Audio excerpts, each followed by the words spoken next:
Bonsoir.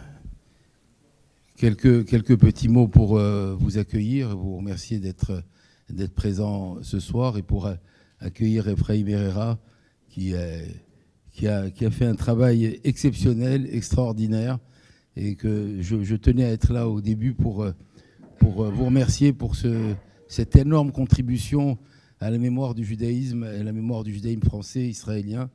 Merci à Jean-Charles Zervib, qui est un habitué de la maison et avec lequel nous avons fait depuis tant d'années tant de choses et qu'on continuera à faire ensemble. Voilà, simplement un petit mot pour vous dire l'importance que ici nous accordons à la transmission, à la mémoire, à la culture du judaïsme. Et le Marocain que je suis, marié avec une femme d'Algérie, je voulais ce soir aussi rendre hommage au judaïsme d'Algérie. Alors, pas au judaïsme algérien, mais au judaïsme d'Algérie, pour bien parler comme c'est les Juifs d'Algérie, parce que parfois on a pu avoir un raccourci de se dire que le judaïsme d'Algérie était peut-être un peu plus light que les autres judaïsmes d'Afrique du Nord. Peut-être qu'en reprenant le travail que vous faites, on se rend compte de la profondeur de ce qui a été apporté par le judaïsme d'Algérie. Et je peux vous dire, le président du Consistoire de France que j'ai été pendant un certain nombre d'années, qui a sillonné la France, j'ai vu combien les Juifs d'Algérie sont arrivés dans différentes villes de France et combien parfois, même quand ils ne savaient pas lire, j'ai vu combien ils tenaient les synagogues. Ils ont remplacé ce judaïsme ashkénaze qui a été décimé, et combien de communautés à travers la France ont continué à exister grâce à ces Juifs qui sont arrivés d'Algérie, qui étaient des fonctionnaires et qui se sont retrouvés éparpillés en France et qui ont repris des synagogues historiques et qui les ont faites vivre. J'ai des souvenirs extraordinaires de présidents qui tenaient, je ne vais pas citer des noms, mais qui tenaient leur synagogue en disant « la lumière de cette synagogue restera ouverte même s'il n'y a pas minyan ». Et ce n'était pas obligatoirement des personnes qui avaient une culture profonde, qui avaient une connaissance importante, mais ils avaient la conscience de la nécessité de faire exister le judaïsme. Alors, je pense que le judaïsme français, en y incluant tout ce qu'a apporté la culture séfarade, la culture marocaine, la culture tunisienne, mais doit beaucoup aussi à tous ces Juifs d'Algérie qui sont venus et qui ont fait vivre l'ensemble des synagogues. Alors bien entendu, tout ça c'était un raccourci parce qu'on pouvait se contenter de parler de Manitou, de Léon Askenazi, qui a été une inspiration pour les jeunes de ma génération, les jeunes, quand j'étais jeune, à l'époque où il était dans une pleine activité. Et je ne peux pas, je vois ici une amie de classe qui était avec moi à l'ENIO, et où on a la pensée de Manitou qui jouxtait celle d'Emmanuel Lévinas. C'était pour nous effectivement des références extraordinaires. Je crois qu'à l'époque, quand j'étais à l'ENIO, on n'avait pas conscience des géants qui étaient à côté de nous. Je raconte souvent pour Lévinas qu'un jour, nous étions à la bibliothèque, je ne sais pas si tu t'en souviens, Suzy, on était à la bibliothèque, parce qu'on allait à la bibliothèque pour travailler, et puis on ouvrait les livres, et j'ai découvert que Lévinas était dans le Larousse. Donc dans les pages des personnalités, je découvre, j'avais 15 ans, j'arrivais du Maroc, et je découvre Lévinas dans le Larousse, et j'ai pris conscience qu'on était à côté d'une personne qui était dans le Larousse. Donc c'est pour dire, Lévinas, Manitou, ces grands personnages de la pensée juive qui nous ont donné le courage du judaïsme. Et une composante supplémentaire, c'est pas que le courage du judaïsme, c'est pas que le courage de la religion avec l'ouverture qu'il avait extraordinaire et la rigueur juive, c'est le courage du judaïsme sioniste. Et c'était pas évident, quand on parle de judaïsme sioniste, il y a 40 ans, il y a 50 ans, c'était pas évident. Il en est un des acteurs, un des artisans fondamentaux et des liens qui ont existé entre le judaïsme français et Israël. Il faisait partie certainement de cette première vague importante de la Aliyah du judaïsme français, la vague de la Aliyah positive de ceux qui sont venus apporter de l'idéal sioniste supplémentaire, de l'idéal juif supplémentaire. Et je pense que tout le judaïsme consistorial, que j'ai la faiblesse de penser être un judaïsme fort, un judaïsme extraordinaire, je crois qu'il a continué sur ses traces à apporter en Israël un judaïsme effectivement avec un idéal sioniste, avec une tolérance forte et avec une conscience juive fondamentale. Voilà, ces quelques mots pour vous remercier de cet extraordinaire travail, parce qu'on a lu des choses de Manitou, on a connu Manitou, on a entendu Manitou. Quand il y a une compilation aussi importante, ça va nous permettre de nous replonger dans des phrases importantes, il avait toujours des tournures de phrases qui permettaient d'expliquer sa pensée. Et je vous remercie d'être là et continuez toutes et tous à nous encourager, parce que ce lieu, il est fait pour qu'on puisse découvrir, continuer à découvrir, réunir, rassembler, faire venir des personnalités importantes d'Israël et du monde entier. Donc à chaque fois que vous êtes présents, ça nous donne envie de continuer cette œuvre extraordinaire. Voilà. Merci beaucoup à Ephraim d'être là. Alors on s'est connus il y a un certain nombre d'années dans une autre vie, mais ça me fait plaisir de vous revoir ici et de savoir vos enfants, les enfants que j'ai connus tout petits, grandir et continuer à apporter la contribution dans la ligne de leur père. Et merci à Jean-Charles d'être là et de continuer à nous aider à faire vivre ce lieu. Merci beaucoup. Mais si nous sommes venus d'Israël, ce n'est pas uniquement pour vérifier qu'il faisait beaucoup plus chaud que chez nous. Alors là, je vous remercie, mais vous avez un petit peu exagéré.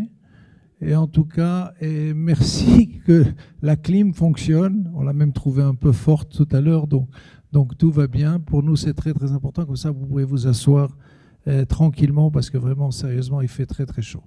En tant que directeur du Mizrahi France, dès que j'ai appris la parution de cette somme absolument incroyable, de ces 2 livres, pour moi qui étais un élève de Manitou, avec qui j'ai eu le bonheur d'étudier, de l'écouter à Jérusalem et aussi à Paris, j'ai eu cette chance-là. On avait même beaucoup de tête-à-tête, parce que à l'époque, je dirigeais le département jeunesse du Fonds social juif unifié, et il venait s'asseoir dans le bureau juste à côté. Alors j'avais Manitou, donc je quittais mes affaires, j'allais m'asseoir avec lui, je lui posais des questions et on discutait comme ça.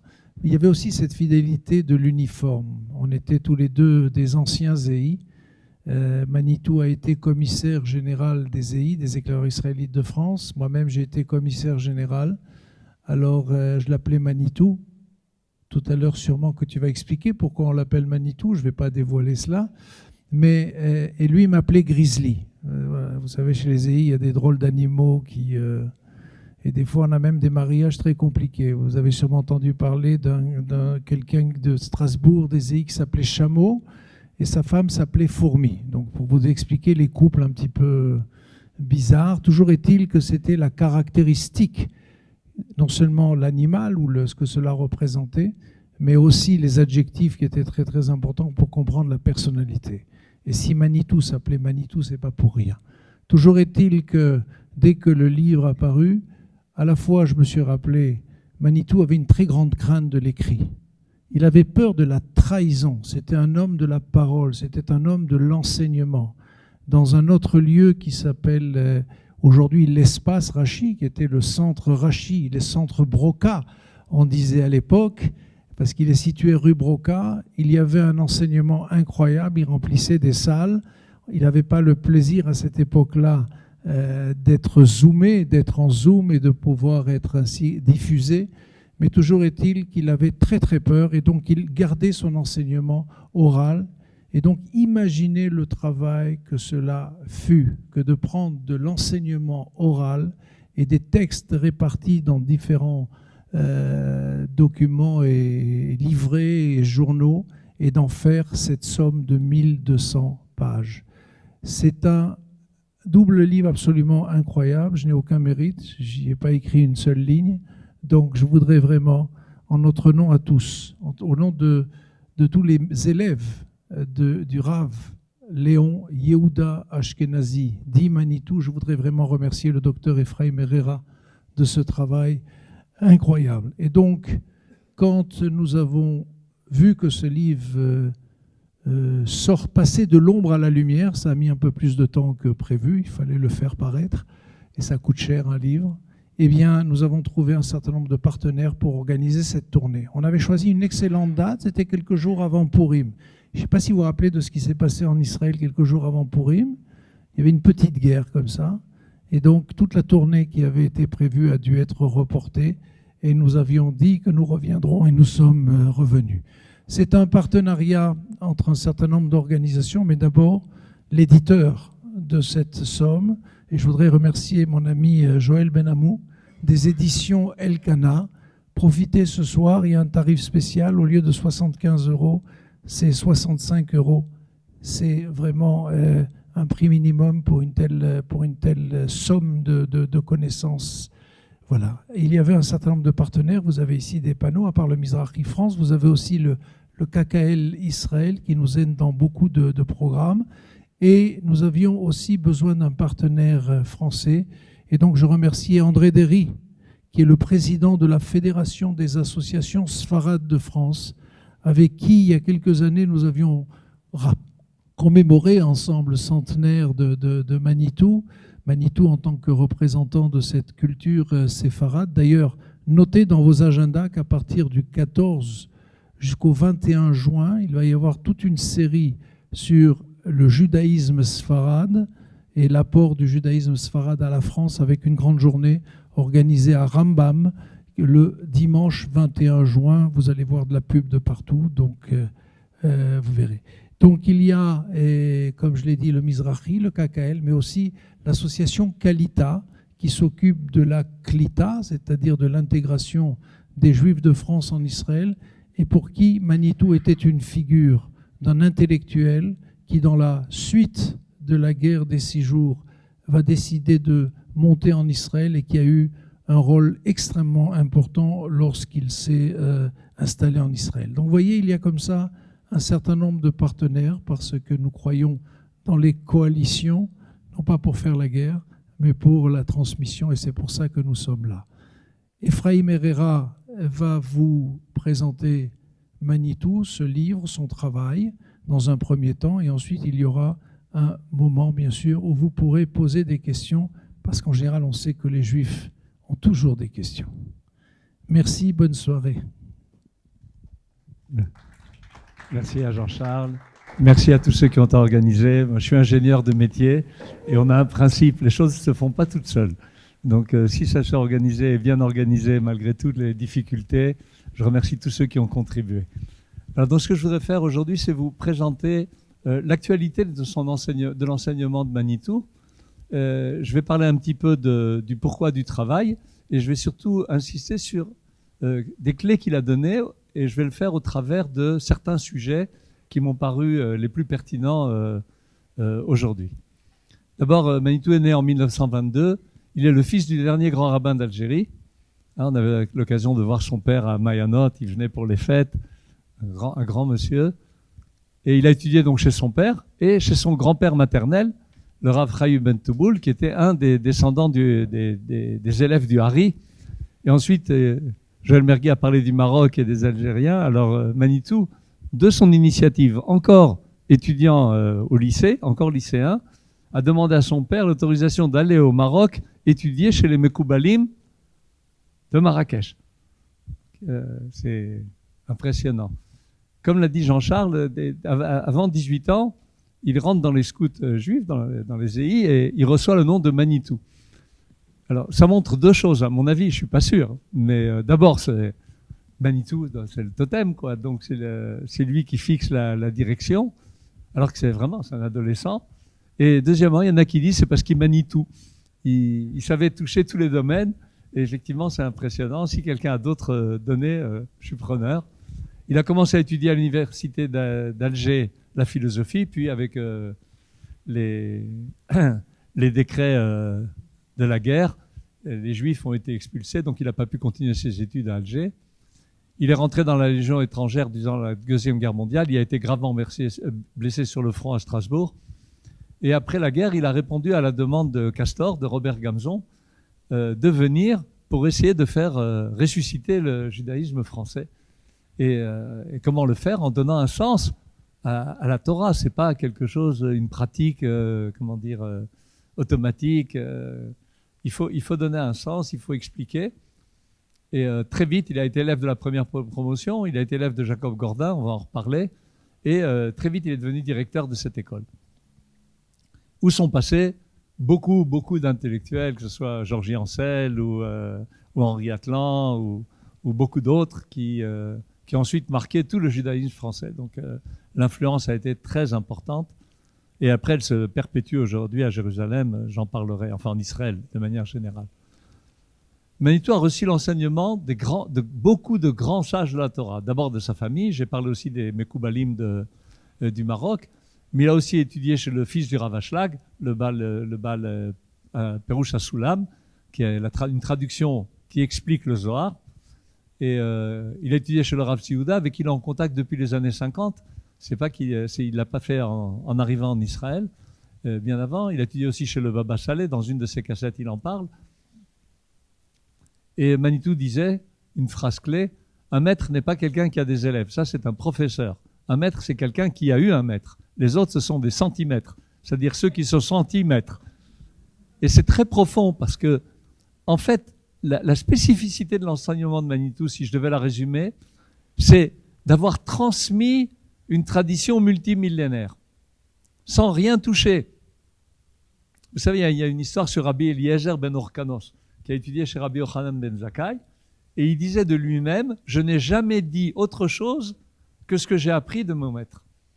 Et la première fois où il a parlé, alors le Midrash dit, il a dit des choses chez Lo Shema'atan Ozen Meolam, qu'aucune oreille n'avait jamais entendu. Comment c'est possible? Il ne faisait que dire ce qu'ont dit ses maîtres. C'est ça le génie d'un grand maître, c'est de savoir formuler la Torah dans le langage de son époque, en traitant des problèmes de son époque. Mais c'est la même transmission qui vient et qui est multimillénaire.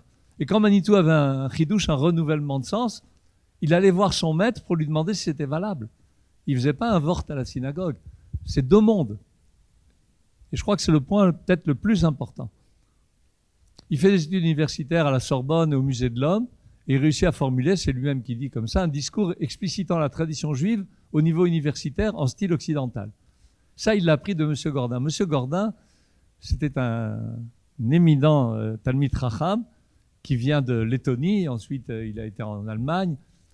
Maintenant, ça me revient, dans la Judaïka en anglais, il y a la valeur sur Jacob Gordin. Les deux personnes qui l'ont écrite, c'est Léon Poliakov et Rina Neher, la grande historienne, la femme d'André Neher. Et là-bas, il raconte que Gordin, sur sa route, en passant par la Crimée, allait dans chaque ville et chaque village en demandant qui sont les sages ici et qui sont les Mekoubalim. Et donc, il a ramené une grande partie de toute la sagesse ashkénaze à Paris et il l'a enseigné pendant 1 an et demi à Manitou. Donc, c'était son premier grand maître ashkénaze. On va le voir avec un exemple tout de suite. Alors, comment j'ai connu Manitou? Moi, adolescent, j'allais au centre Edmond-Fleck, pour ceux qui connaissent. Jean-Charles a parlé de Rachi. Et puis au Technion, moi j'ai fait des études d'ingénieur à Haïfa. Et le Rav Zini faisait venir 2 grands maîtres qui ont été après mes grands maîtres. C'était Manitou et le Rav Nachmani, un grand Mekoubal du Maroc, chez qui j'ai eu la chance aussi d'étudier. Mais ce qui m'a touché le plus, c'est en 83, j'avais publié une revue. Et à chaque fois, je prenais un sujet et j'essayais de confronter des idées de penseurs en Israël. Et j'avais demandé à Manitou d'écrire un article sur la Shoah. Alors il avait réfléchi, au début il ne voulait pas trop. Après il m'a dit il faut le faire parce qu'il y a tellement de rabbins qui disent tellement de bêtises qu'il faut mettre les pendules à l'heure. Et donc en fait ça a été ensuite traduit en français, en italien, en norvégien, enfin voilà. Et donc moi ce que j'ai eu comme chance, c'est ce qu'on appelle Shimush Talmidei Chachamim. C'est se mettre au service d'un maître. Parce que j'y allais 2-3 fois par semaine, j'allais chez lui où il habitait à Ramat Eshkol. Alors j'enregistrais et puis le soir j'arrivais à la maison, je posais ça par écrit, on revenait, on recommençait comme ça pendant plusieurs mois. Et donc à ce moment-là, on l'entend parler au téléphone, on voit les gens qui arrivent chez lui, on voit comment il fait. Donc on voit une Torah appliquée. c'est un autre monde. Et en 84 aussi, on lui avait demandé de nous faire un séminaire sur l'islam. Donc, de là, j'ai appris. Ensuite, j'étais faire un doctorat sur le sujet, mais c'est un autre sujet. Alors, pourquoi j'ai fait cette anthologie? Parce qu'il y a effectivement des livres en français, les Kimitzion sur la paracha et les fêtes, La parole et l'écrit aux éditions Albin Michel, un hébreu d'origine juive, il y a la collection Mayanot, il y a 2 petits tomes que j'avais faits. Mais finalement, je suis arrivé à la conclusion que ce qu'il fallait, c'est prendre une somme de textes courts, d'extraits courts qui permettent une introduction facile, aisée à la pensée de Manitou. Et puis ensuite, je les ai rangés par sujet et j'ai dit non, il y a une introduction à la Torah. Ce n'est pas la pensée de Manitou, c'est une introduction à la Torah de très haut niveau. Donc ceux qui disent, ils vont voir que c'est très court, mais il faut les étudier. Ça demande une étude. On peut les lire comme ça, c'est déjà beaucoup. Mais si vous l'étudiez, vous allez faire chercher les références, et j'ai fait un index pour ça, vous allez beaucoup y gagner. Donc il faut remercier le regretté Yehuda Nakash qui avait enregistré depuis les années 60 toutes les cassettes, et la famille Ashkenazi qui a mis ces cassettes à ma disposition. À la structure du livre, il y a 7 grands thèmes. Dieu et son rapport au monde, Israël, la Torah et les mitzvot, les peuples et leurs croyances, le temps et l'histoire, la morale et les valeurs, l'homme et son comportement. Donc vous voyez que ça touche tous les grands domaines auxquels on peut réfléchir. Les principes qui m'ont guidé, c'était d'être fidèle à l'enseignement de Manitou, avec un minimum de retouches. J'ai pratiquement rien écrit. Juste le passage de l'oral à l'écrit qui exige des petites corrections pour que ce soit en français complètement correct. Que les intercelles soient autosuffisantes, c'est-à-dire de ne pas fausser la pensée de Manitou, parce que souvent c'est tout un processus dans l'enseignement dans une cassette qui dure des dizaines de minutes, et quand on prend un extrait dure quelques minutes, il faut essayer de ne pas fausser. J'ai mis des titres pour faciliter, j'ai rapporté les sources qui rapportent explicitement. C'est dit, le Midrash dit, le Zohar dit, j'ai amené la source. Et donc c'est une anthologie, ce ne sont pas des œuvres complètes, ça exige une étude, je l'ai dit. Il y a des approfondissements possibles sur le site d'Olivier Cohen. Aussi, spécialement, vous avez rappelé, avec Antoine Mercier, on a passé pendant 2 ans à enregistrer sur des bases d'étincelles. J'ai essayé d'expliciter un petit peu. Voilà. Donc je vais maintenant prendre quelques exemples. Un des exemples les plus brûlants, effectivement, c'est l'antisémitisme. Alors je lis des extraits. Hein. J'ai étudié avec un de mes maîtres, M. Gordin. Quand on est arrivé au passage, il a étudié en fait la Haggadah de Pessah avec le commentaire du Shla, le Rav Horowitz, le Shla HaKadosh, le Shnei Luchot Abrit. Où on demande à Dieu de déverser sa colère sur les ennemis d'Israël. Jacob Gordin m'a dit, ici, il s'agit d'Ishmaël. Surprenant. Alors cela vous fait toucher du doigt l'importance de cette transmission de connaissances inattendues. Là, c'est l'importance de ce dont j'ai parlé, la transmission. Comment un maître transmet à un maître, ou un élève qui devient maître. Moi, je venais d'un pays d'islam. Lui était ashkénaze d'origine russe. Pour lui, l'antisémitisme, c'était l'antisémitisme des chrétiens. Le mien était l'antisémitisme des musulmans. On était au lendemain de la Seconde Guerre mondiale. Il était évident que l'antisémitisme chrétien avait été 1000 fois plus considérable. Pour nous, c'était une donnée culturelle évidente.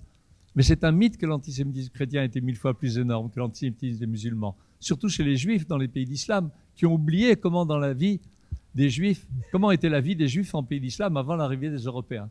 Ça fait référence à quoi? En 1856, les Français et les Anglais obligent l'Empire ottoman à supprimer la situation de dhimmi, qui était un sous-citoyen.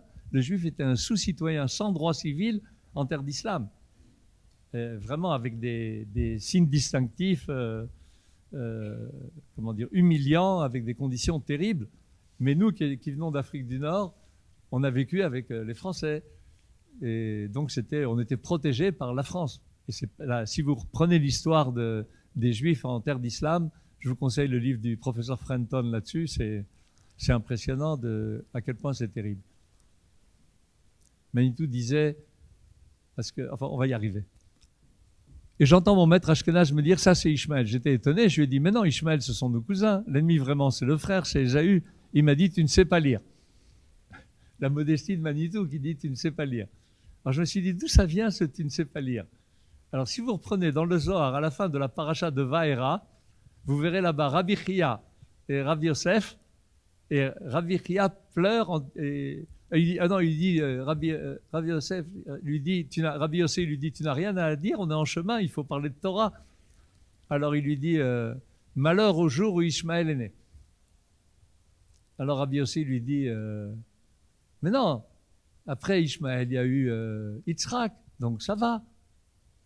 Alors il lui dit Ana Hami, At Hami Vana Hamina. Ça veut dire toi tu vois, tu crois voir, et moi je vois.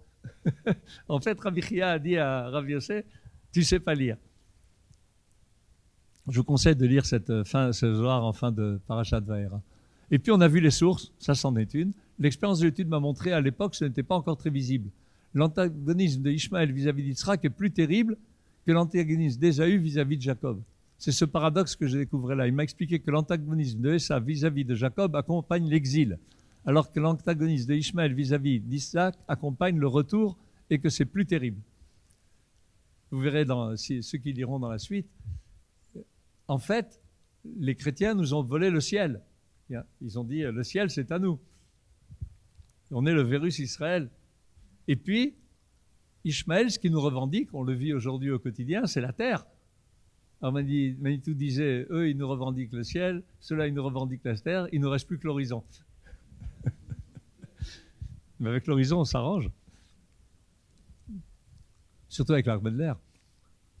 À cette époque, le retour s'amassait à peine. Il faut se méfier de débris de connaissances en miettes. Lorsqu'on utilise des morceaux de connaissances sans l'ensemble général, on risque de se tromper. L'antisémitisme que les Ashkénazes ont eu à supporter les pays chrétiens est épouvantable, culminé dans la Shoah, mais le mot antisémitisme, les Arabes sont étant des sémites, l'anti-judaïsme de Ishmaël est beaucoup plus terrible, et ce que nous sommes en train de vivre, jusqu'à aujourd'hui.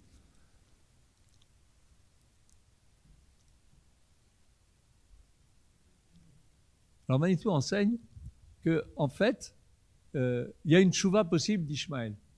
La tchouva possible d'Ishmaël, il y a un grand principe de Torah qui figure dans le Midrash, mais que le Nachmanide ensuite a repris, ça s'appelle Maaseh Avot Siman Labanim. C'est-à-dire les actes des patriarches, des pères, c'est un signe de ce qui va arriver aux enfants. Ce qu'ils ont fait au niveau individuel, on le revit au niveau d'un peuple, du peuple qu'on est. Et on a un événement qui est raconté dans la Torah, quand Abraham meurt, il est enterré, il y a marqué Vaikberu Oto, Yitzhak ve Ishmaël.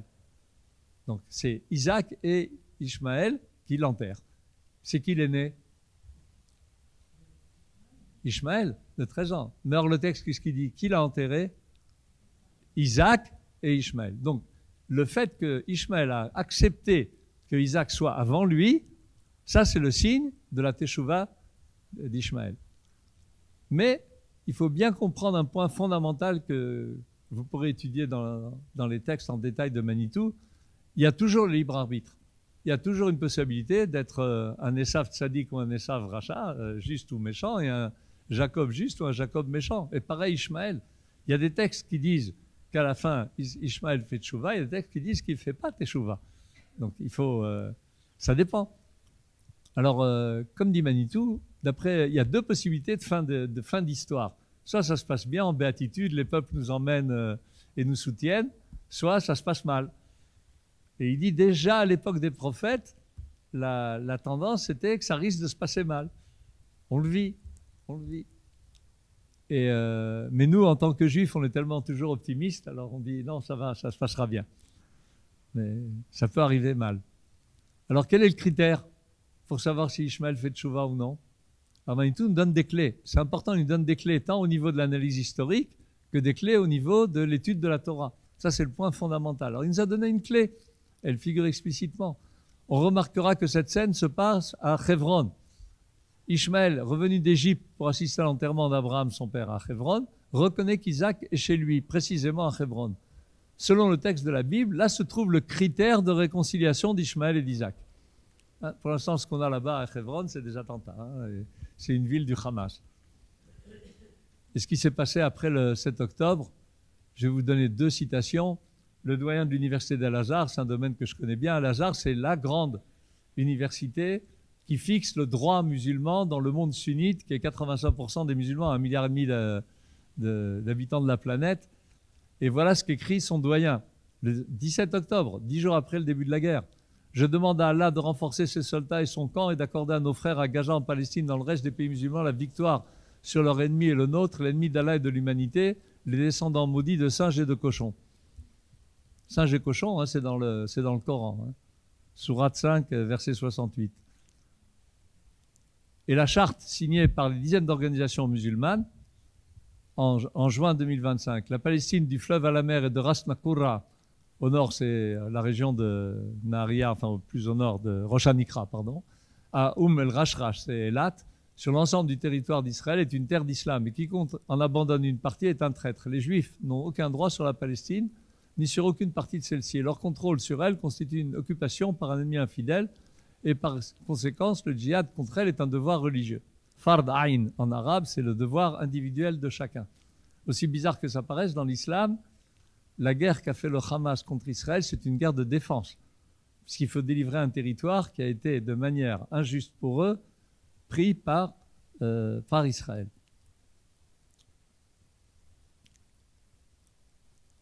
Comment on se mesure à ça? Manitou aussi a donné un grand enseignement. Nous savons d'après le Midrash que Jacob a se mesurer non seulement avec Ésaü, avec son existence terrestre, mais aussi avec le principe spirituel de cette manière d'être homme qu'est Ésaü, l'ange d'Ésaü. Il explique ce que c'est qu'un ange. C'est quoi un ange? C'est les valeurs que porte telle ou telle nation, tel ou tel peuple. Et ça, c'est des valeurs positives, et ils les ont. Et Dieu, c'est le Dieu de l'ensemble de l'humanité, pas que le Dieu des Juifs. Grand enseignement de Manitou. Et donc, il y a un argument que vient poser l'ange d'Ésaü en disant pourquoi tu donnes la victoire à Jacob, hein? Et donc cela nous fait comprendre le verset, tu as lutté avec la divinité, avec l'homme, et tu as vaincu. Sarita im Elohim v'Adam. Jacob n'a pas lutté seulement avec la manière d'être homme qu'est Ésaü, mais aussi avec la divinité qui lui correspond, le principe spirituel que ça représente. Jacob ne peut vaincre sur terre que s'il a vaincu dans le ciel. C'est d'ailleurs un grand principe que le Midrash nous donne ici. Quand deux pays se font la guerre, l'un ne peut vaincre l'autre que s'il a vaincu son sar, son ange tutélaire dans le ciel. Ce n'est que s'il a une victoire d'ordre spirituel qu'il peut avoir une victoire d'ordre matériel. Sinon, ce ne sont que des batailles gagnées ou perdues. Manitou l'a appris, j'ai cherché d'où est-ce qu'il avait pu sortir ça, je ne l'ai pas mis dans les sources, mais c'est probablement du Pri Tzadik, qui était un grand maître ashkénaze qui est décédé en 1900, et qui était un maître au début Haredi et qui est devenu chassid. Et il en parle il fait tout son commentaire sur la Bible est basé sur la mitzvah du Shabbat. Et quand il explique le mois de Hadar qu'on rajoute, qui est la notion de Ménaché, il parle justement de ce point où Gid'on, quand il détruit l'autel du Baal, il dit qu'il n'a pu détruire cet autel qu'en arrivant à intégrer les valeurs positives qu'il y avait derrière ce Baal.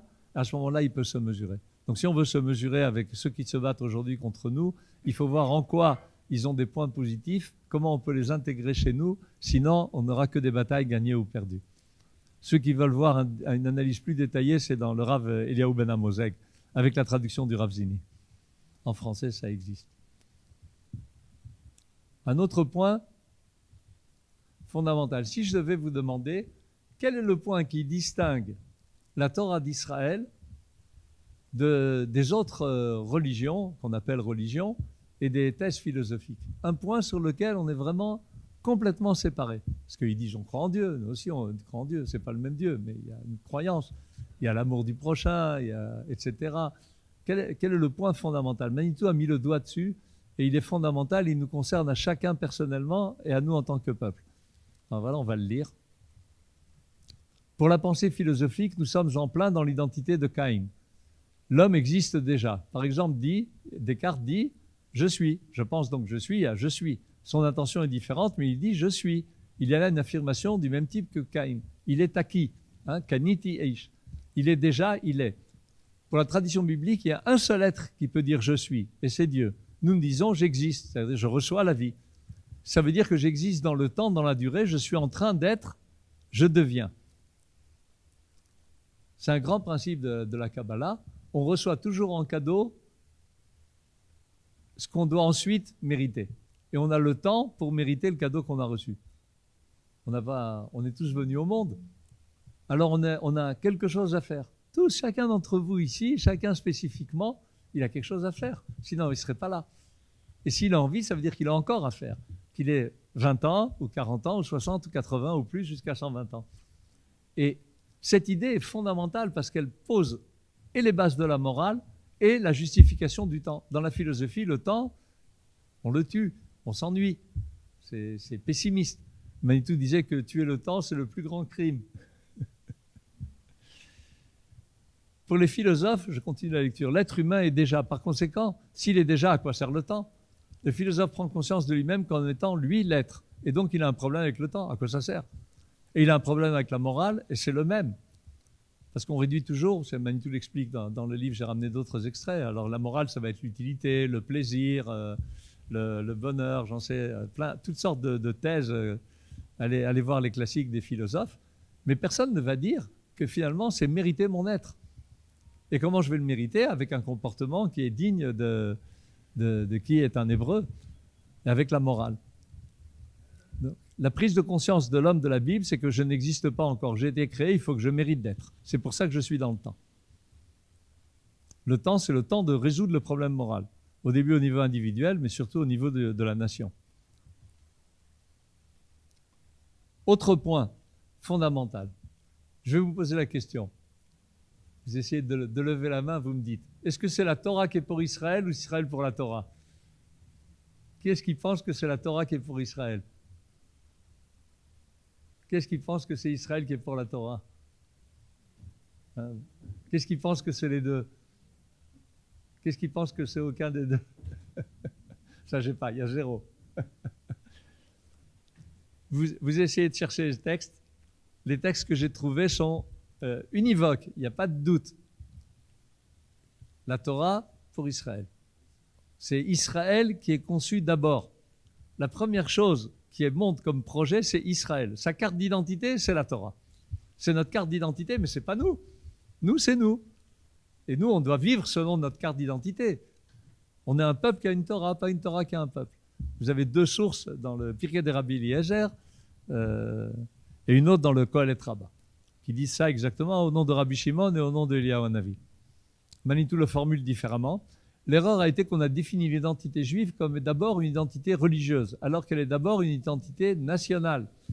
Vous vous rappelez de Ruth? On vient de le lire à Shavuot. Qu'est-ce qu'elle dit, Ruth, quand elle vient chez Naomi? Amech ami velohai chelohai. Chazak ubaruch. Mon peuple, ton peuple, c'est mon peuple. Et ensuite, ton Dieu, c'est mon Dieu. Il y a un ordre. Comment vous montez à la Torah, messieurs? Quel bracha vous faites?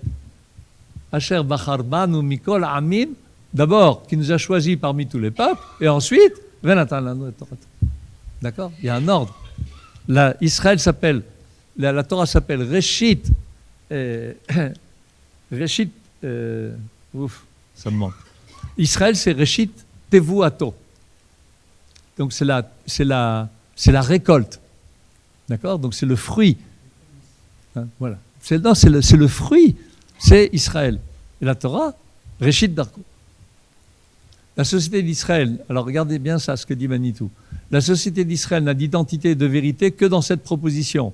Israël est le peuple, et c'est le seul peuple au monde qui, en tant que peuple, en tant que nation, en tant que collectivité, a fait ce pari que le sens de l'histoire est la résolution du problème moral et qu'il n'y a pas d'autre signification à l'histoire, que tout le reste ne sont que des dimensions secondes au problème moral. Comment Abraham est choisi? Parce que Dieu a dit, je sais qu'il va enseigner à ses enfants, tzedaka ou mishpat, de faire la justice et aussi la charité. On traduit comme ça, hein, c'est pas exactement la charité, on ne va pas rentrer dans ce sujet, mais c'est l'idéal, c'est le but. Rappelez-vous du Midrash qui dit que quand Dieu a donné la Torah à Israël, il a d'abord essayé d'amener à toutes les nations. Quand il est arrivé chez Esav, qu'est-ce qu'il a répondu? Qu'est-ce qu'il a écrit? Il a écrit « tu ne tueras point ». Ah, il a dit « moi je ne peux pas hein. ». Prenez Rome, c'est quoi l'emblème de Rome? C'est un frère qui tue son frère. Hein? Rémus Romulus, c'est un frère qui tue son frère. C'est là-dessus qu'est basée la cité. Il est allé voir les enfants d'Ishmaël, ils lui ont dit « tu ne voleras pas ». Il a dit « ah non, ça je ne peux pas ». Ensuite, il a été voir toutes les nations. Qu'est-ce que ça veut dire? Israël a accepté ce principe qu'on va être un peuple qui va poser comme idéal la morale. Ça ne veut pas dire qu'on ne va pas chuter à droite ou à gauche. On peut chuter, mais pour ça, il y a la Teshuvah. C'est un point fondamental qui va séparer Israël Deuxième point par rapport on est en devenir, et deuxièmement, on a accepté le pari de réussir le problème moral, la résolution du problème moral. Autre point, je vais vous poser une question. Premier verset de la Bible, vous le connaissez. Bereshit bara Elohim et hashamayim vet haaretz. Au début, Dieu a créé le ciel et la terre. Va'aretz haïta tohu vavohu. Comment était la terre? Désordre. Comment ça s'arrange? Dieu crée le ciel et la terre et c'est désordre. Ça ne perturbe pas? Bizarre. Oui, mais pourquoi il y a désordre? Alors justement, on va y arriver exactement. Le monde de la lumière, le monde parfait, Manitou, le monde du Olam Haba existe déjà avant ce monde-ci. Il existe dans le projet du Créateur. Le premier verset, c'est le projet. Le Olam, Hashamayim va'aretz, comme ils doivent être. Et c'est ce projet qui est diminué dans la dimension de la réalité. Et le rôle de l'homme est d'amener le monde de la réalité au niveau du monde de la vérité. Il y a un tzimtzum, ce qui s'appelle dans la Kabbalah, réduction. C'est comme chacun de nous, quand on est né, on a le savoir de nos parents? On ne l'a pas. Pourquoi? Parce que si on avait le savoir de nos parents, on n'a aucun mérite. Donc il faut travailler. Il y a un travail à faire qui se fait au niveau, pas que individuel, au niveau d'une société, au niveau d'une communauté, à tous les niveaux. Et comment on le fait? À travers quoi? À travers cet exercice du libre arbitre. Vous voyez, le point fondamental du libre arbitre. Parce que sinon, si tout est déterminé, il n'y a pas de mérite. J'ai cité le Rav Ben Amozeg, il dit c'est le problème de l'islam. Le problème de l'islam, vous savez que dans le sunnisme, qui est chez les sunnites, il n'y a pas de libre arbitre. Il n'y a pas de libre arbitre. Ça a des conséquences catastrophiques. Je vous donne un exemple. Le 7 octobre, il y a des musulmans qui sont arrivés donc, de Gaza, qui ont tué une famille qui avait aidé à sauver leur enfant qui avait un cancer, qui l'ont fait venir en Israël, etc. Comment c'est possible, une telle ingratitude? La raison, elle est là. Ce n'est pas cette personne qui l'a sauvé à l'enfant. C'est Allah qui, par cette personne, a sauvé l'enfant. Il n'y a pas de libre arbitre. Pas de libre arbitre, pas de reconnaissance. Et donc, comment ça va se passer? Si je préfère le bien au mal, je prouve par là même, préférer ça veut dire aussi dans l'action, que je mérite d'avoir été créé, j'aboutis au monde qui n'est que bien. C'est très schématisé et résumé tout l'essentiel de la doctrine du judaïsme. Le créateur de ce monde-ci est celui qui a voulu le monde à venir. C'est-à-dire qu'en vérité, c'est le monde à venir qu'il a voulu. C'est le premier verset. Et nous affirmons que lui, qui a voulu le monde à venir, a créé dans le sens de a fait ce monde-ci comme antichambre du monde à venir. Le monde à venir, c'est le monde qui est en train de venir. Donc s'il y a un monde aujourd'hui qui n'est pas comme il faut, toute la théodicée qui essaie de justifier Dieu, elle ne tient pas debout. Elle contredit la réalité. Non, c'est à nous de faire le travail. Et c'est quoi le but? L'histoire du monde est que le monde entier devienne un Beth Amikdash. C'est-à-dire que Dieu, s'il se révèle aujourd'hui, on n'existe pas. On n'est pas capable de recevoir sa présence. Donc il faut créer une situation dans laquelle Dieu et l'homme peuvent coexister, co-vivre. Ça existait à un moment au temple de Jérusalem. Et c'est comme ça que Jérusalem est devenu le centre du monde du point de vue de la révélation. Dans cet endroit est advenu de manière exceptionnelle la réussite du Beth Amikdash. Et ce point de sainteté est destiné à envahir la création tout entière. Et ce sera la transfiguration qui transformera ce monde-ci en monde à venir. Un monde où Dieu et l'homme pourront cohabiter littéralement. Regarde, ça va.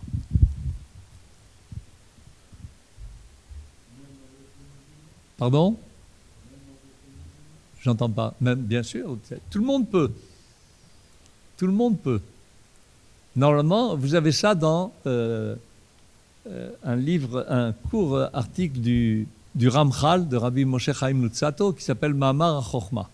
Il dit la situation normale, c'est les peuples se mettent au service d'Israël à réussir ce projet. C'est ça la tchouva de Ishmaël. Il se met au service d'Isaac à réaliser le projet.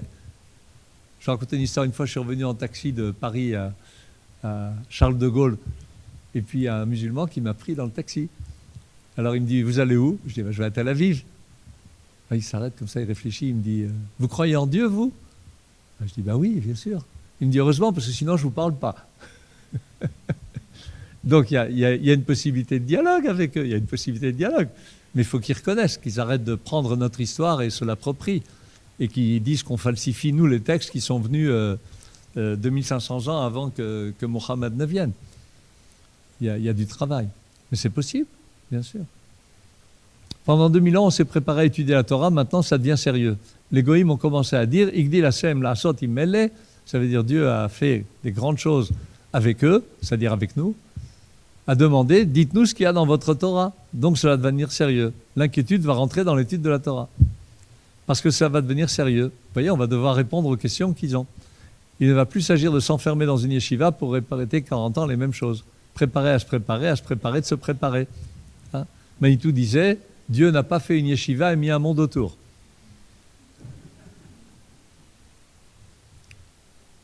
Manitou était un très grand éducateur. Et ce n'est pas venu gratuitement. C'est le résultat d'un effort et de l'application des principes de Torah. Alors, je voudrais en parler un petit peu parce que l'éducation, ça nous concerne à tous. Surtout, le grand enseignement que tout celui qui enseigne à son petit-fils, la Torah, c'est comme si le petit-fils l'avait reçu du Har Sinaï. Entendez bien, parce qu'il y a une telle différence de génération qu'il va recevoir une Torah qu'il ne peut pas aborder. On a un travail aussi en tant que grands-parents. Alors, connaissons les principes. Écoutez bien le premier. L'objectif de l'éducation, c'est d'amener l'enfant à la majorité, c'est-à-dire de pouvoir lui donner une autonomie de fonctionnement en tant que personne humaine. L'éducateur a réussi quand on n'a plus besoin de lui. C'est cette tendance des éducateurs à laisser les enfants en situation de dépendance, c'est anti-Torah au plus haut niveau. Deuxième point, Hanoch, vous connaissez Hanoch, dans Bereshit, il y a un texte bizarre, il y a marqué que Hanoch n'est plus parce que Dieu l'a pris. Bizarre. Hanoch veut dire éducateur, celui qui a pour vocation d'être le tzaddik dont Dieu a besoin pour aider au salut de l'humanité. Et voilà que ce tzaddik qui devrait par exemple être éducateur de rue, préfère aller en yeshiva. S'il sort ensuite de la yeshiva, c'est très bien, mais s'il reste là-bas, ce n'est pas un éducateur. C'est-à-dire on étudie, vous connaissez le grand débat qu'il y a chez les sages. Qu'est-ce qui est plus important, l'étude ou l'action?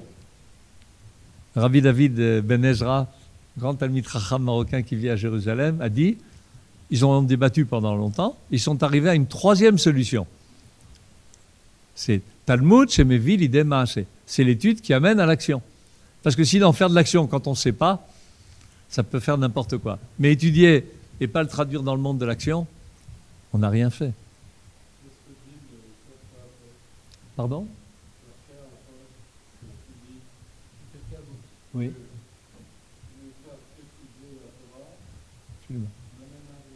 Kol Torah she'en mima melacha, sofa betela vegoreret avon. Non seulement c'est le Pirkei Avot qui le dit, mais le Rambam le fixe comme halacha, qu'on est obligé d'étudier. Et il dit là-bas, le Rambam, et ceux qui étudient et qui ne travaillent pas, ils vont finir par voler les autres. Sofo sheyelastem et abberiot, comme ça dans l'hébreu. Absolument. Il faut parler plus fort parce que j'entends pas.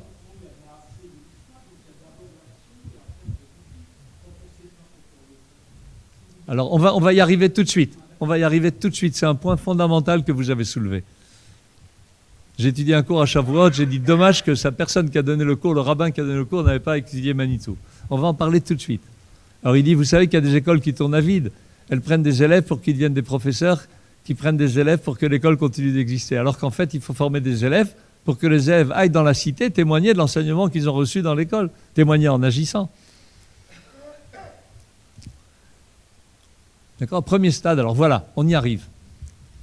Écoutez bien ce que dit Manitou. Il y a une dialectique très importante pour les éducateurs. Il y a évidemment un premier stade où la loi est transmise de l'extérieur comme un commandement. On ne va pas dire à un enfant, je vais t'expliquer d'abord, et en attendant, tu peux tuer qui tu veux et voler ce que tu veux. Forcément, ça va venir comme quelque chose d'hétéronome, qui vient de l'extérieur. Mais si ça reste comme ça, quand ça va se mesurer avec des idéologies, comme ça nous est arrivé à nous, Juifs d'Afrique du Nord, avec tellement de mariages mixtes ensuite, ou en Allemagne au XIXe siècle, c'est la catastrophe. Donc en fait, mais il y a un deuxième stade où la loi est transmise comme une formation, comme un enseignement qui fait que celui qui reçoit cet enseignement, cette formation, veut par lui-même ce que la loi veut. Donc en fait, il faut passer de la situation hétéronome à autonome. Comment on y arrive? En lui expliquant de quoi ça parle. Il faut que la Torah ait un sens. Hein? C'est fondamental. On a déjà intégré dans la paracha de Teruma que le Beth Amikdash ne peut être construit que si Israël réussit à rendre autonome la loi hétéronome. Ça veut dire quoi ce qu'il dit ici? Dans la paracha de Teruma, il y a marqué Vaïdaber Hashem el Moshe lemor, Daber el Bene Israël veikrouli Teruma. Parle aux enfants d'Israël et qu'ils me prennent une Teruma, c'est-à-dire qu'ils me prennent des dons pour pouvoir fabriquer l'Ohel Moed, enfin donc le temple. Alors il n'y a pas marqué Kechouli Teruma, il n'y a pas un ordre. Il y a Veikrouli Teruma. Donc en fait il faut arriver, Manitou dit, Dieu dit à Moïse, débrouille-toi, fais comme tu veux, mais fais en sorte que Israël veuille apporter ses dons pour construire le temple. Débrouille-toi, sinon tu n'es pas Moïse. Mais il faut que tu arrives à faire qu'ils le veuillent par eux-mêmes. Et quelle est la preuve? C'est dans le verset lui-même. Met kol ish asher iddevenu libo, de chaque personne dont le cœur le porte à donner ça en Nedava, en cadeau. Donc ça ne peut pas être un ordre. Si c'est un ordre, ce n'est pas un cadeau qu'on apporte. En fait, c'est un point fondamental dans l'éducation. Ne restez jamais au niveau de c'est la Torah qui a dit, donc il faut faire comme ça. Donc l'enseignement ne réussit que lorsque, ça j'en ai parlé, donc on va pouvoir le sauter. Qu'est-ce qu'un éducateur? C'est un homme ou une femme qui n'a pas oublié ce que c'est qu'être enfant. En général, l'échec, c'est quand les parents oublient ce que c'est d'avoir été des enfants. Rappelez-vous comment vous étiez quand vous étiez jeune. Qu'est-ce que j'ai fait souffrir mes parents? Si un jour, et puis en plus un autre point fondamental qui est vraiment anti la conception gourou et qui était fondamental chez Manitou, il nous disait, comme ça, je me rappelle encore de l'entendre, si un jour je vous entends dire, Manitou a dit donc c'est vrai, gare à vous. Tant que vous n'avez pas compris pourquoi c'est vrai, ce n'est pas vrai pour vous. Il disait Amidou Talmidi Marbe. Ça veut dire faites tenir debout beaucoup d'élèves. C'est quoi un élève qu'on a fait tenir debout? Il sait tout seul. Il saura se débrouiller pour expliquer. Fondamental. Comment Descartes dit-il je pense donc je suis? Il n'a pas dit il pense donc je suis. C'est vrai aussi pour Wikipédia. Ou l'intelligence artificielle. Et la stupidité naturelle. Ce qui est en train de se passer après 2000 ans, le rassemblement des Juifs du monde entier au milieu de bouleversements planétaires et le fait que les Juifs redeviennent hébreux si rapidement m'a fait dire un journaliste « Moi je suis juif, mes enfants sont israéliens et mes petits-enfants sont hébreux. Ça ne peut pas laisser le monde indifférent. » Effectivement, on vit ça. Et je voudrais expliquer peut-être en un mot de quoi parle Manitou. Moi je suis juif, ça veut dire quoi? Il vient de diaspora, il a grandi.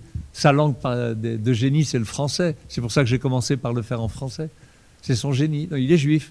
Juif, ça veut dire juif d'ailleurs. Les Israéliens, ils ont refait une nation. Ils ont refait une nation, mais elle n'a pas la dimension spirituelle exigée.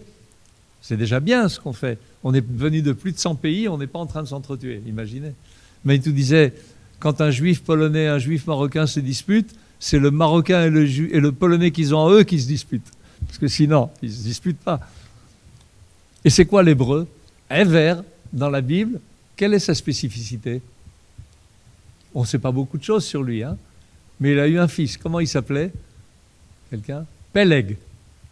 Kiveyamav niflega haaretz. Parce que donc il a vu qu'il y aurait la tour de Babel dans la génération d'après. La société va se décomposer. L'unité humaine va se décomposer. Donc deux choses. Ever, c'est la prophétie. Et Ever, c'est l'unité des valeurs qui est réussie au niveau de l'ensemble. Et ensuite, ça va disparaître. Donc, refaire Israël, c'est refaire l'unité des valeurs. Les Juifs français, ils vont apporter, ou ceux qui viennent de France, les valeurs géniales de la France. La logique cartésienne, la politesse, les baguettes, j'en sais, les croissants, plein de bonnes choses. Et l'allemand aussi, il va rapporter l'ordre. Enfin, il faut faire attention avec ça, parce que si on prend une seule valeur, Manitou nous enseignait, et on en fait l'absolu, c'est la catastrophe. Il disait à propos de Sedom, il disait c'était les initiales de Seder, Diouk ou Mishmaat, l'ordre, la précision et l'obéissance. Hein, ça, c'est l'Allemagne réalisée. Comment disait Jean Kelevitch, ils ont une baïonnette à la place de la colonne vertébrale. Donc ça, c'est le travail que nous, on a à faire. Et l'impression que j'ai, moi, en Israël, depuis que j'y suis, depuis que j'ai 18 ans, c'est que je suis dans le train. Je suis dans le bon train. On est en train de travailler à le faire. Ça se passe avec des guerres, avec des malheurs, etc. Mais si vous prenez les mesures, On est un des 5 pays où les gens se disent le plus heureux. On est en guerre maintenant avec plus de 7 pays. Nos enfants à l'armée, etc. Moi, j'ai encore des enfants qui vont en Milouï, mais malgré ça. Pourquoi? Parce qu'on sent qu'on est en train de faire quelque chose, de réaliser le projet de Dieu. C'est fondamental. La Teshuvah. Le texte fondamental de la Torah qui parle de la Teshuvah en parle et l'entremêle avec un autre sujet qui, pour la conscience moderne, semble très différent, très loin du problème du repentir, c'est le retour en Eretz Israël. Analysez tous les textes de la Torah. Vous n'aurez aucun texte qui parle de la Teshuvah sans parler du retour en Israël. Et Manitou va expliquer pourquoi. C'est le génie de Manitou. Ne croyez pas que c'est orienté idéologiquement, qu'il s'agit d'une Torah sioniste. C'est la Torah qui parle comme ça. Vous avez là un parallèle. Et il explique, la faute est un exil. Le repentir est un retour. C'est le Maharal de Prague. Il faut l'étudier en détail. Ceux qui vivent fondamentalement, profondément, essentiellement l'aventure de la faute et l'aventure du repentir expérimentent cela. La faute nous met en exil de nous-mêmes. Et le repentir nous permet de nous réintégrer en termes de retour. Et le substantif de Teshuvah n'est employé en hébreu dans la Bible que pour dire revenir chez soi, c'est-à-dire en Eretz Israël. Comme il y a des personnes de 3e âge dans la salle, j'en fais partie. Alors on va lire un petit texte sur la retraite qui est fondamental. Au Sinaï, le peuple d'Israël a entendu les principes de la loi de la libération des hommes, qui doivent rester libres. Où est-ce qu'on a entendu ça? Quelqu'un connaît par cœur le premier des 10 commandements?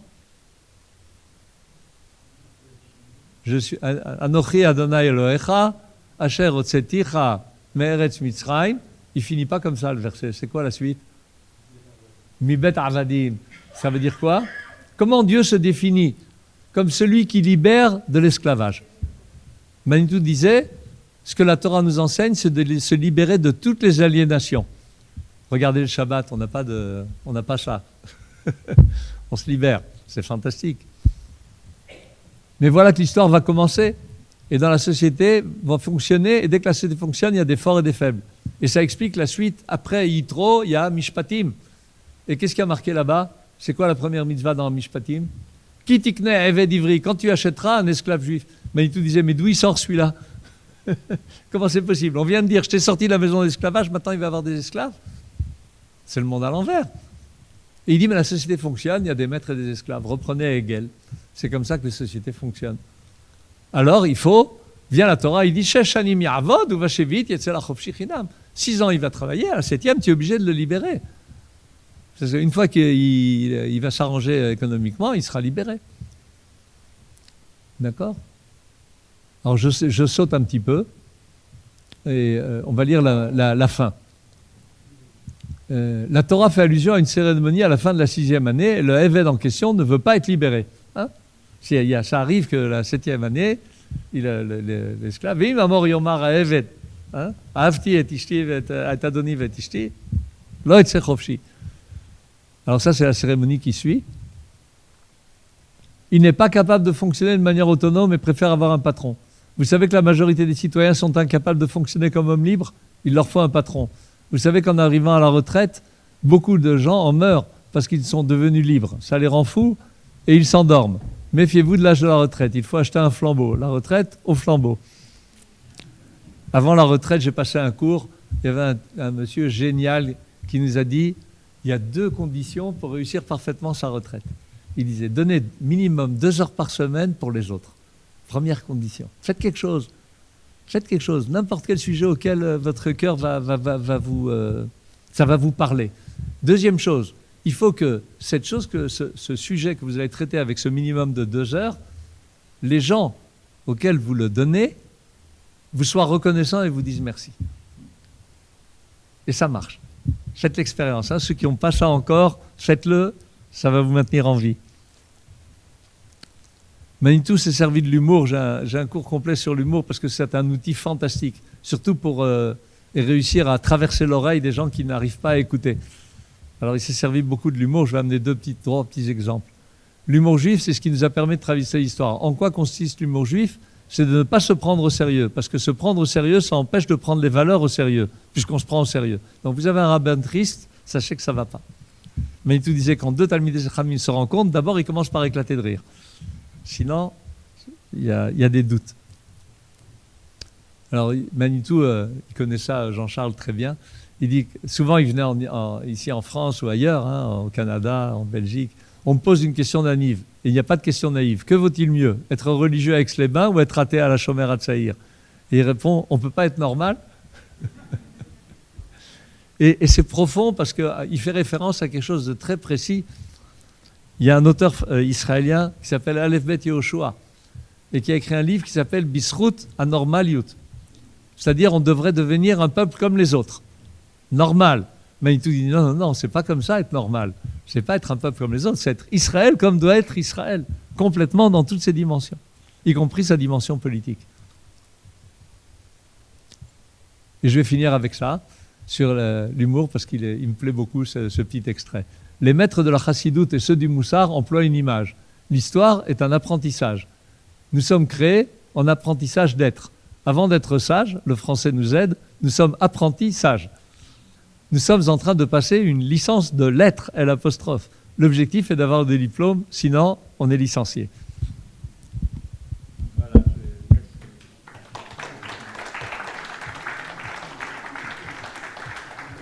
je vais quand même rajouter une toute petite chose qui concerne notre situation aujourd'hui et notre dépendance de la plus grande puissance mondiale. Manitou disait, à propos de...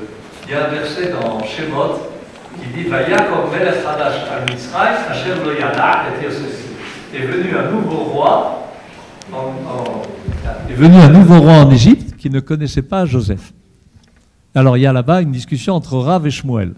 Il y en a un qui dit « Chadash mamash », vraiment nouveau. Et il y en a qui dit « Non, c'était le même, et là chez Chidesh Gezerotav, il a changé, il a pris des nouvelles décisions méchantes. » Et Manitou nous donne une clé pour lire le Midrash. Le Midrash, c'est pas le pshat, c'est pas l'histoire qui s'est passée, la preuve. Il est mort ou il n'est pas mort, ce roi? Les deux ont sur le verset, il n'y a pas marqué qu'il est mort. Donc on peut dire que c'est le même. Mais il y a marqué Chadash, il est nouveau, donc c'est pas le même. Alors Manitou nous a donné une grande clé.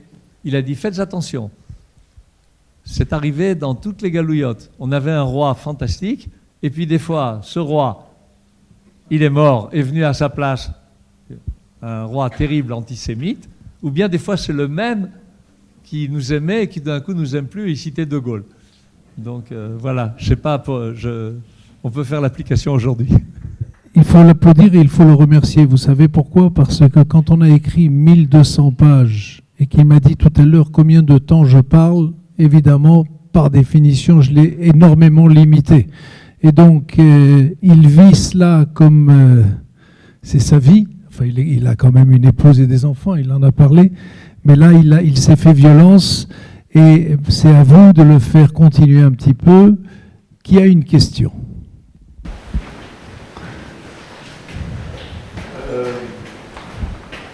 Il y a un outil dans l'histoire, il faut savoir la rencontre entre Shoushani et Mani. Et d'après ce que j'ai lu, il paraît qu'il l'a rencontré une seule fois. Non, il l'a rencontré beaucoup plus. Et je vais vous donner mon interprétation parce que je ne l'ai pas entendu de Manitou lui-même. De Manitou, j'ai entendu une seule chose qui a été citée dans le film qu'a fait Michael Inspan sur Shoushani, où il disait, il y en a qui disent qu'il était 50% génie, 50% fou, il était 100% génie et 100% fou. Mais à mon avis, le grand différent de Manitou avec Shoushani, c'est sur la méthode de l'éducation. C'est-à-dire que Manitou prenait la personne là où elle était et il voulait qu'elle réussisse à exprimer son être. Et il le faisait avec douceur, en le prenant de là où il est. C'est le grand principe de la Kabbalah, les filles à Mekabel, d'après celui qui reçoit. Shoushani cassait la personne, parce qu'il voulait lui montrer l'infinité de la Torah. Tu t'arrêtes à un certain niveau, ça ne va pas. Je vais te montrer que tu te trompes. Et puis en plus, Monsieur Shoushani avait des comportements bizarres, qui n'allaient pas exactement avec la Torah. Il empruntait des livres et il disait, de toute façon, il ne comprendra rien celui qui l'a. Donc, c'est pas simple. Donc ça ne pouvait pas passer avec un rabbin orthodoxe. C'est pas possible. Mais il reconnaissait son génie. Et il savait l'estimer à sa juste valeur. Mais l'approche était différente. Moi j'ai des témoignages de Georgie Ansel, de Georges Weiss, qui racontent comment, avec Manitou, ils tournaient dans Orsay des heures et des heures. C'est des génies, ces hommes-là. C'est pas des des troufions, et il arrivait à faire exprimer leur être, à leur donner un sens.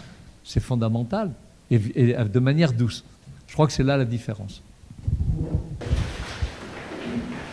Il faut parler fort. La Torah donne le sens au peuple juif, on donne la Torah au peuple juif pour rentrer de mission. Mission à quoi? On arrive à la fin du 6e millénaire et on arrive dans une situation où on est certainement dans ce moment-là. On ne va pas jamais savoir comment comprendre cette mission, ce choix que le peuple juif a fait d'accepter la Torah. Et est-ce qu'il a été à la hauteur de son engagement? Je vais vous dire. Manitou nous disait à propos du Midrash, il y a deux sortes de Midrash très souvent sur le même événement. Il y en a un qui est très négatif sur Israël, et il y en a un qui est très positif sur Israël. Sur le même événement. On est sorti d'Égypte, il y a plus de 4/5 qui sont restés, des fois il y en a qui disent encore plus, il y en a qui se sont opposés, et puis le texte de Jérémie dit je me souviens comment tu es sorti d'Égypte et venu après moi dans le désert. Il y a l'a priori et la posteriori. L'a priori, c'est franchement, tu n'as pas fait ce qu'on t'attendait de toi. L'a posteriori, c'est waouh, tu as réussi à faire ça. On a un peuple qui a réussi à accepter que les lois morales absolues nous déterminent. Vous avez le roi d'Israël, Salomon, vient le prophète, lui dit ce que tu fais, c'est pas bien. Vient le prophète, dit à David, ce que tu fais, c'est pas bien. C'est fantastique. On a transmis au monde le monothéisme. On a transmis au monde la justice. Comment dit le Rav Kook? Le printemps des nations, c'est Pessah. D'où ils ont pris ça? Cette idée de se libérer de toutes les annihilations. Tout le monde s'est inspiré de la Bible. Nietzsche disait le plus grand crime qu'a fait l'Europe occidentale, c'est d'avoir mis l'Ancien Testament avec la Bible avec le Nouveau Testament. Mais ils l'ont pris de là-bas, les chrétiens ne l'ont pas. Vous prenez le Coran, 30 à 40% c'est la Bible. Donc c'est nos principes moraux, fondamentaux. Prenez par exemple l'égalité devant la justice. Ça n'existait pas. Au 19e siècle en France, quelqu'un qui assassinait un pauvre, bon, c'est pas si grave, s'il faisait de la noblesse. Donc on a réussi à faire quelque chose d'énorme. C'est incroyable. Au niveau prenez l'humanité où elle était. Mais ce n'est pas ma question. Ma question, c'est que la Torah, on va pas remettre la Torah en cause. C'est qu'est-ce qu'on en a fait aujourd'hui? Vous pensez qu'il y a une justice quelque part? Il y a quoi? Pensez-vous vraiment qu'il y a une justice? Quoi, chez nous? Mais bien sûr. Mais bien sûr. Le fait qu'on a des juges bizarres avec des problèmes, mais ça n'empêche. Ça n'empêche. Vous n'avez pas idée de ce que c'est que le peuple d'Israël. Vous n'avez pas idée. Je vais vous raconter une petite histoire qui m'est arrivée la semaine dernière. À Shavuot, j'étais dans le nord, dans le Golan, et il y a un rabbin qui vient, il est aussi chantre, il chante dans les synagogues, etc.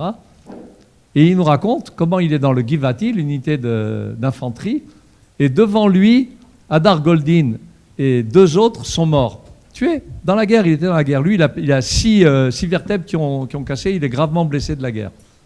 Et il dit, un des 3, il s'appelait Liel, il disait il faut amener le sourire à tout le monde. Alors il dit mais moi j'ai pris ça sur moi. Et maintenant on est plusieurs milliers à aller dans tous les hôpitaux d'Israël, à aller dans les départements les plus durs, des cancéreux, etc. On arrive là-bas, on voit des gens tristes, déprimés, on sort de là-bas, ils ont le sourire. C'est rien ça? C'est fantastique. C'est fantastique. Il faut venir voir. Laissez les journaux, laissez vos télévisions et venez voir comment ça se passe la vie de tous les jours. C'est la vie de tous les jours. Manitou dit on met toujours l'accent sur les groupes extrêmes. Et on oublie que le principal, c'est le peuple juif lui-même, dans son ensemble. Regardez ce qu'ils font aussi ici. C'est fantastique, il y a un travail. Et c'est exceptionnel.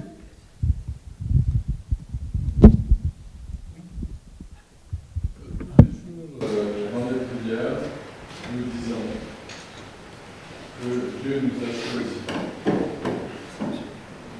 Pourquoi est-ce que c'est à nous de proclamer qu'on a été choisis?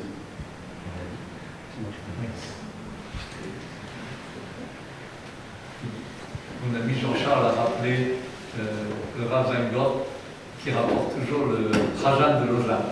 Le Trajan de Lausanne, Berkovitch, c'était un génie qui s'est mesuré avec les peuples qui nous faisaient des critiques. Alors, il raconte une fois, il était avec des chrétiens, et un des chrétiens du public a dit « Mais pourquoi vous proclamez peuple élu ?»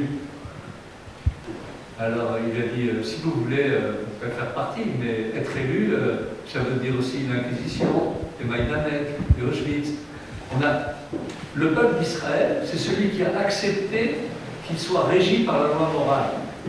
C'est en ça qu'on a fait notre élection. Et c'est pas nous qui l'avons fait. Nous, on avait comme projet, à la sortie d'Égypte, de revenir en Israël. C'est tout. Vient le nouveau message que Dieu donne à Moïse. Il lui dit, et va leur dire, Va'atem tiyu li mamlechet kohanim vegoy kadosh, ele hadevarim asher tomar bnei Israël. Et vous serez un peuple de kohanim, de prêtres, et une royauté de prêtres et un peuple saint. D'ailleurs, le peuple n'y croit pas, et c'est pour ça qu'on a reçu les 10 commandements. C'est toute une étude de Menouk là-dessus. Le peuple d'Israël a été prêt à ça. Une fois qu'il est prêt, alors on l'oblige. C'est comme ça que ça fonctionne. On a été les seuls, d'après le Midrash, Dieu l'a proposé à tout le monde. C'est les autres qui ont refusé, le monde a accepté. On a été choisis parce que ça a été accepté. L'idée de base, c'est que c'est l'ensemble de l'humanité qui était Israël.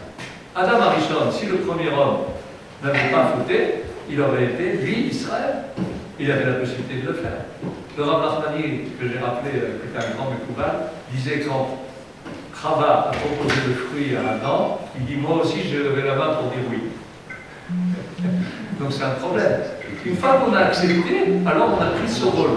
Mais comme disait Manitou, c'est quoi Mamlechet Kohanim, un royaume de prêtres?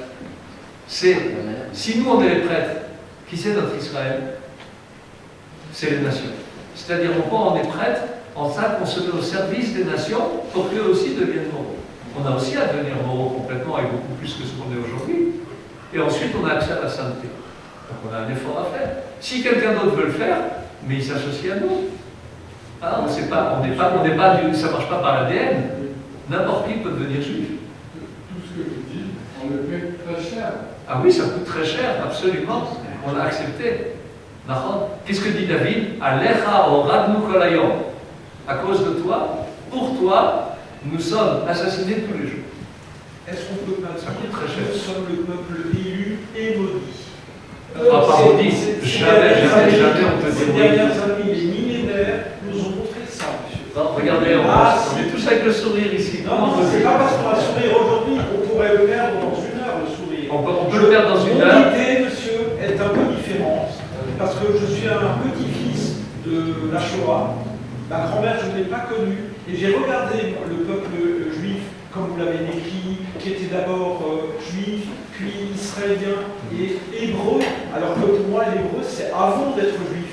Un peuple hébreu, c'est celui qui est sorti de l'esclavage et qui n'avait pas encore eu la Torah. Donc je conteste un petit peu vos propos, vous comprenez? Je ne suis pas en permanence d'accord avec vous. Il y a un échange qui peut se faire. Ne me dites pas on sourit dans la salle. C'est pas une réponse.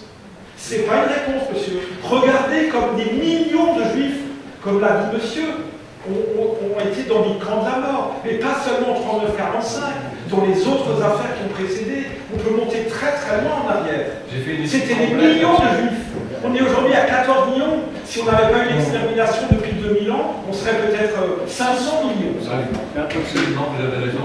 Il y a pour ça des grandes raisons.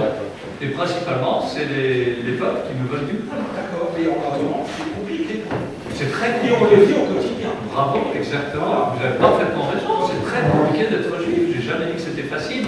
Mais je dis que, d'ailleurs, Manitou rappelait Manès Perber, qui après la Shoah, c'est un grand penseur juif ici, qui après la Shoah avait dit la phrase suivante que Manitou citait souvent: nous avons été victimes de notre capacité d'espérance.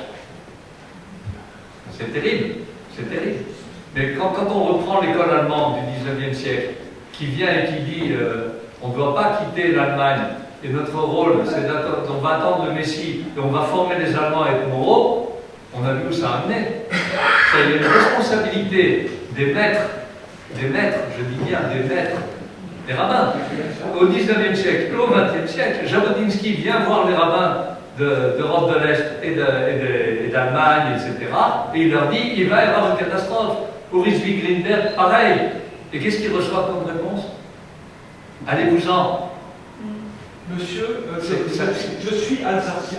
Mon père est né à Strasbourg. J'ai vécu à Colmar. Il est décédé il y a quelques mois. Il m'a raconté qu'avant la guerre, de nombreux rabbins venaient de Palestine, il n'y avait pas d'Israël, puisque c'était dans les années 30, d'accord? Et bien il disait, restez là où vous êtes en Alsace, en France, vous êtes beaucoup mieux que nous, là-bas en Palestine, on fait des guerres avec les Arabes. Tout se tourne et se détourne en permanence. C'est possible. C'est possible, mais enfin, non, il y a eu des rabbins. Prenez par exemple en 29 à Hebron, par rapport en 29 à Yafo. Le même jour, vient la Haganah à Yafo et leur dit, les Arabes vont attaquer demain. À Yafo, ils acceptent, la Haganah vient, 0 mort. Ils arrivent à Hebron, il y avait là-bas une yeshiva, je ne vais pas citer le nom de la yeshiva. Qu'est-ce qu'ils répondent, les rabbins de là-bas? Ils leur disent, mais on s'entend très bien avec les Arabes. Vous venez avec vos armes ici, vous semez la pagaille. Ils ont refusé la Haganah. Il y a eu un pogrom terrible qui est comme le 7 octobre.